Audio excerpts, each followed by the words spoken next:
వదిన, నాకు బంగారం లాంటి అల్లుడు దొరికాడు వదిన.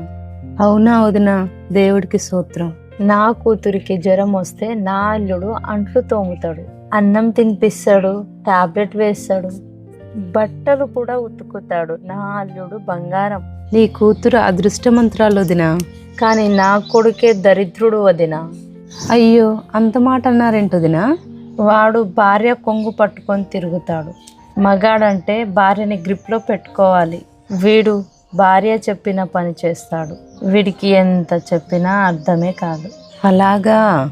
నా కోడలు మహా గయ్యాలి. అలాగైతే వదినా, నీ కూతురు కూడా వారి అత్తగారింట్లో గయ్యాలేక వదినా. నీలాగే ఆలోచిస్తే నీ అల్లుడు కూడా తన తల్లికి చాతగాని వాడే కదా వదినా. అంటే అది కోడల్ని బానిసగా చూసే ప్రతి అత్త అర్థం చేసుకోవాల్సింది ఏంటంటే, తన కోడలు మరొక ఇంటి యువరాణి అని.